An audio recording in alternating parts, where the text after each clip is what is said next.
Seberapa tolol sih masyarakat Indonesia?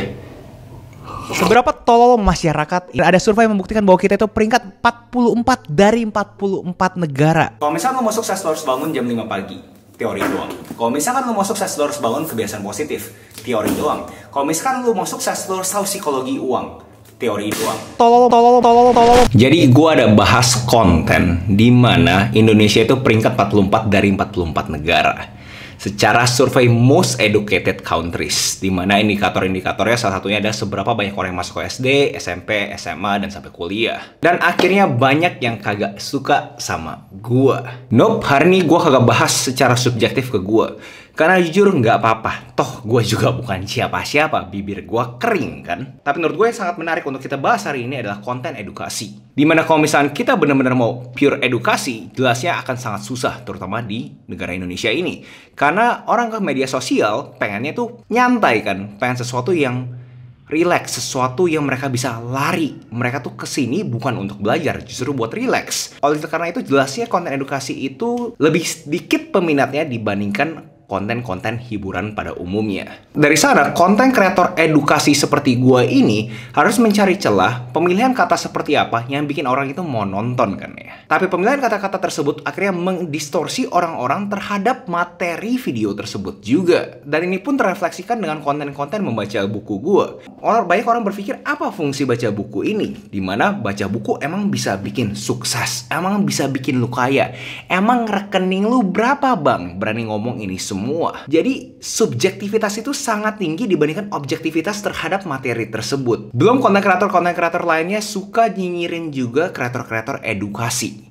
Dimana konten kreator edukasi ini bisa dibilang cuma jual ludah. Kagak ada yang salah, setiap orang mempunyai opini masing-masing. Ada yang nyerap konten gue, melihat gue itu bisa membawakan dampak yang positif. Ada juga yang nyerap konten gue bilang ya, ngapain gue ngomong ini semua, gue tolol dan bau mulut. Tapi uniknya kalau misalnya orang-orang ini gue ajak ngobrol, kurang lebih pembicaranya akan seperti ini. Bacot doang, ngapain sih lu ngomong doang, lu jual ludah lu. Ya bro, kalau gitu solusinya gimana bro? Ya gue kagak tau, gue bukan konten kreator. Lu masa jadi konten kreator lu kagak mau berpikir secara kritis sih? Katanya konten edukator. Iya bro, tapi ya gue pengen tahu aja gimana caranya kita bisa sama-sama bro ya, kita membuat Indonesia itu lebih suka membaca lagi bro. Ya gue gak tahu lah, pikiran lah sendiri lah. Gue di sini cuma bisa kritik doang. Lu gak bisa terima kritik orangnya. Iya bro, gue paham. Gue terima kritikan lu terhadap pemilihan kata-kata gue salah, materi gue kurang menarik. Tapi menurut bro, kita kan berdiskusi nih ya.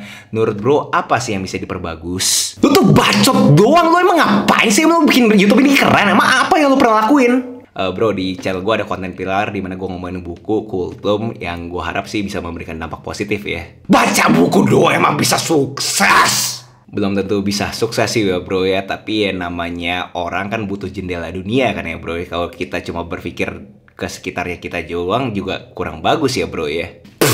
Ngapain sih? Kurang lebih pembicaraannya ya seperti itu. Which is menurut gue kagak ada yang salah, karena semua orang mempunyai opininya masing-masing. Apa sih poin gue ngebuat video ini? Apakah artinya gue pengen mengeluh ke kalian terhadap genre yang gue pilih secara conscious, secara sadar? Jelasnya kagak. Tapi gue pengen memberikan kalian kenyataan terhadap dinamika konten di Indonesia. Jelasnya semua orang lebih suka terhibur di media sosial. Menurut gue itu sesuatu fakta yang tidak bisa dipungkirin. Tapi semua orang yang memilih untuk menjadi kreator edukasi, di mana secara komersial bisa dibilang duitnya lebih dikit dibandingkan yang entertainment, pastinya itu fakta. Yuk sama-sama yuk bantu mereka secara kritis.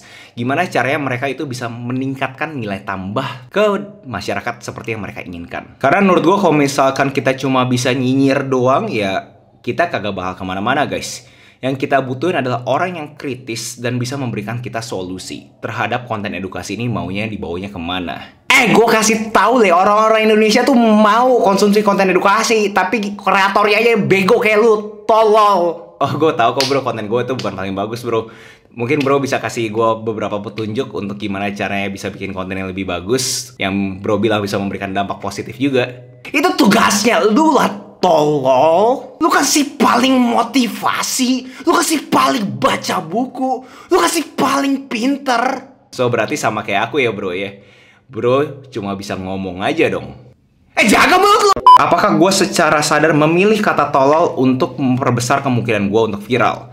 Jelasnya iya. Tapi ini ada studi kasus dari konten gue yang minat baca buku Indonesia itu sangat rendah. Dimana minat baca buku Indonesia rendah itu, viewsnya sangat rendah juga guys. Karena ngomong apa ada ya, seperti yang orang-orang bilang kan, baca buku bisa apa sih? Dimana kalau kita ngomongin baca buku itu bisa kasih tahu lu suatu data yang jadi informasi, akhirnya bisa jadi pengetahuan yang bisa bikin lu beraksi dengan bijak. Orang-orang berasa itu semua bullshit. Karena orang Indonesia pengen sesuatu instan kan. Kalau misalkan ngomong tuh ya langsung.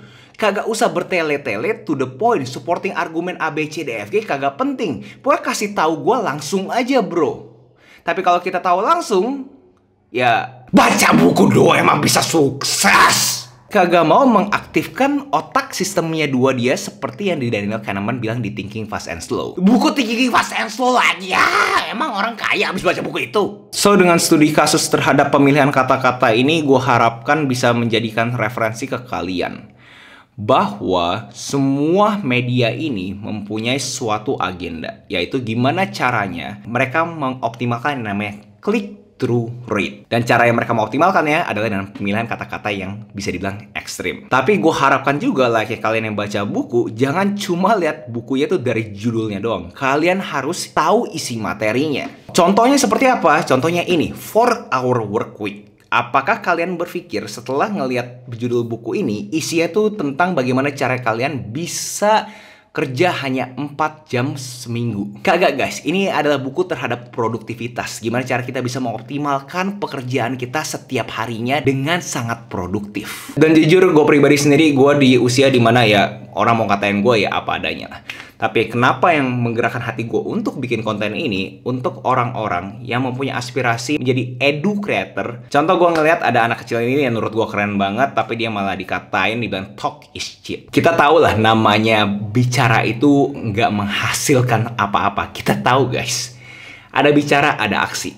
Tapi bukan berarti pengetahuan, informasi, data itu kagak penting kan. So gue sangat besar harapan buat kalian yang nonton sampai sini sefrekuensi dan mau ngebantu kreator-kreator yang berkecimpung di genre edukasi di Indonesia ini. Jelasnya kalau misalnya kita ada kritik, silahkan kritik, tapi gue harapkan kalian itu bisa memberikan support secara positif ke mereka juga. Seberapa tolol masyarakat tolol. Dan FYI, gue tahu gue juga orang Indonesia, dan kalau misalkan emang kita stall itu, ya gue juga tolol. Tapi pertanyaannya, setelah kita menerima fakta tersebut, apa yang akan kita lakukan? Kita diam saja, kita nyinyir terhadap survei itu benar atau salah, atau kita mau melakukan sesuatu dampak positif untuk kita itu kagak tolol lagi? Itu pertanyaan yang menurut gue kagak cuma gue yang tanya ke diri gue, kalian harus tanya ke diri kalian sendiri. Dampak positif apa yang kalian bisa berikan ke sekitarnya kalian? Gue harap kalian yang sefrekuensi bisa sama-sama membantu gue untuk menumbuhkan minat baca buku Indonesia lebih tinggi lagi. Itu aja video hari ini yang menurut gue agak beda dengan video-video gue umumnya. Kalau kalian beneran di sini tertarik untuk baca buku, gue ada playlist ini, tinggal kalian langsung klik aja. Jangan lupa like, comment, subscribe, nyalain notifnya, share ke teman kalian, and I'll see you in next video. Salam kreatif.